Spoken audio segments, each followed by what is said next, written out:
Caças furtivos teriam condições de entrar no espaço aéreo brasileiro e realizarem um bombardeio sem serem rastreados pelos nossos radares? Saiba a resposta agora! Quando se fala em caças furtivos de quinta geração em combate contra caças não furtivos das gerações anteriores, é evidente a vantagem dos caças furtivos, como os caças F-22, F-35, Su-57 ou J-20, pois conseguem visualizar seus inimigos não furtivos a mais de 100 km de distância através de seus avançados radares, podendo com isso atacar primeiro com mísseis BVR, já que a esta distância os caças inimigos ainda não os veem devido à sua tecnologia furtiva. Entretanto, os caças furtivos não são 100% invisíveis aos radares. Mesmo os radares militares de busca ativa, que são os mais comuns, conseguem localizar um avião furtivo quando este está a uma distância de 30 km. E havendo ainda grandes radares de aviões de alerta aéreo antecipado ou de torres de controle do espaço aéreo, que em determinados casos podem rastrear um caça furtivo a uma distância de até 60 km, conforme as fontes que deixo aqui no campo de descrição do vídeo. Isso inclusive já aconteceu em um combate na Guerra do Kosovo, quando um caça-bombardeiro furtivo F-117 Nighthawk dos Estados Unidos, considerado até hoje como um dos aviões mais furtivos da história, foi localizado e abatido por um sistema de artilharia antiaérea S-175 de fabricação russa e que era operado por militares da Sérvia. Além disso, existe uma outra categoria de radares, os chamados radares de busca passiva, que têm conseguido grande sucesso na detecção de aeronaves furtivas. É o caso do pequeno e simples radar alemão Twinvis Hellsalted, que demonstrou ter conseguido rastrear 2 caças F-35 a uma distância de 160 km, como se caças não furtivos fossem, por ocasião de uma viagem destes caças norte-americanos até a Alemanha. E este é apontado como um dos motivos do governo alemão ainda não ter optado por substituir seus caças Eurofighter Typhoon pelos F-35, já que a tal furtividade seria a única vantagem clara dos F-35 sobre o Eurofighter.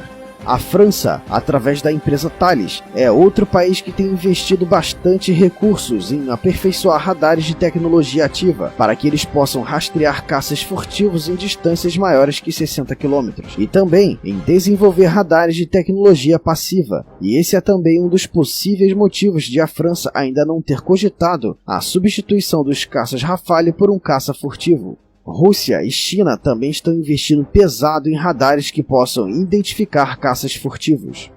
Assim sendo, mesmo que a maioria dos radares atuais somente consigam detectar uma aeronave furtiva a uma distância entre 30 a 60 km, quando falamos em uma hipotética invasão aérea ao Brasil realizada por esses caças furtivos, não devemos analisar somente a capacidade dos radares dos caças brasileiros F-39 contra uma aeronave furtiva, mas também a capacidade dos radares das aeronaves E-99 e principalmente das dezenas de radares dos Sindactas espalhados por todo o Brasil e de sua capacidade de atuar em rede e que juntos cobrem uma área de milhões de quilômetros quadrados, cobrindo até mesmo grandes áreas acima do Oceano Atlântico.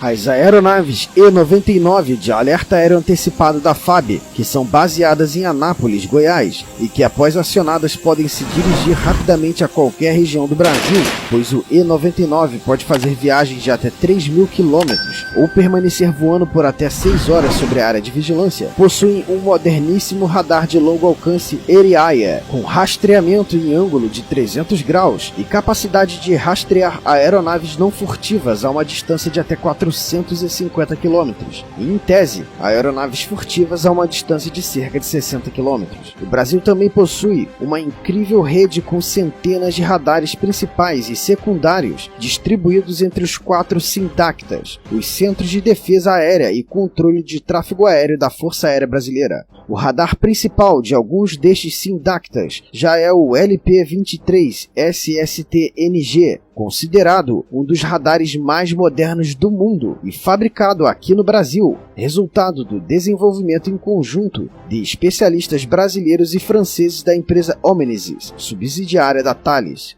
desde 2018, este radar vem paulatinamente substituindo os antigos radares principais dos Sindactas, que em breve vão operar todos somente com este moderníssimo modelo de radar, e que é apoiado por uma grande rede de radares secundários. A posição de alguns destes radares, sejam principais ou secundários, é de conhecimento público, mas não é divulgada a posição de todos eles, por ser informação estratégica, e que juntos têm uma cobertura de 360 graus e um alcance de rastreamento de mais de 400 km para aeronaves não furtivas, e que em tese poderiam identificar um caça furtivo a uma distância máxima de cerca de 60 km.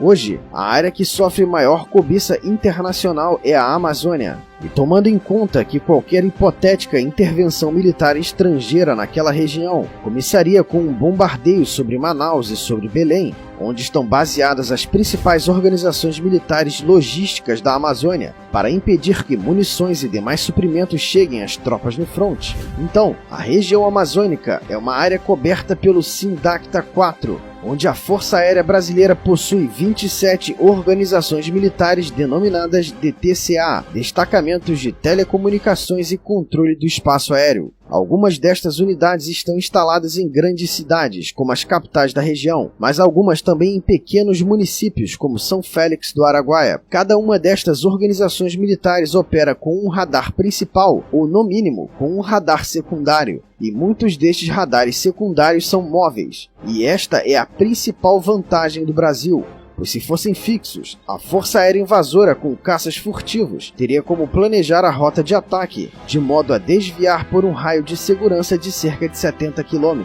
para evitar que o caça furtivo seja rastreado em trânsito até o seu alvo em Manaus ou Belém, de onde esses caças furtivos poderiam realizar o ataque a cerca de 100 km de distância dessas cidades, utilizando bombas guiadas ou mísseis ar-superfície. Porém, os radares são móveis, tudo dependeria de onde estes radares móveis estariam posicionados no dia do possível ataque. Se o caça furtivo, não sabendo a exata posição dos radares, passar próximo a algum deles em um raio máximo de até 60 km, haveriam grandes chances de ser rastreado pelo radar, então acabaria ali a furtividade daquela aeronave, pois as aeronaves F-39 seriam imediatamente acionadas para a interceptação, sabendo exatamente onde está a aeronave furtiva invasora, acabando ali qualquer tipo de vantagem que ela teria sobre o F-39, que ainda contariam com o apoio do Z-99 de alerta aéreo antecipado. Por isso, até mais do que a necessidade de adquirir um sistema de mísseis antiaéreos, uma maneira de minimizar o risco de um ataque de caças furtivos seria principalmente desenvolver radares de busca passiva, os mais eficientes para rastrear caças furtivos, pois sem saber onde está o caça, de nada adiantam os mísseis antiaéreos. Além, é claro, de aumentar o número de DCTAs e de radares de busca ativa operados por eles por toda a Amazônia,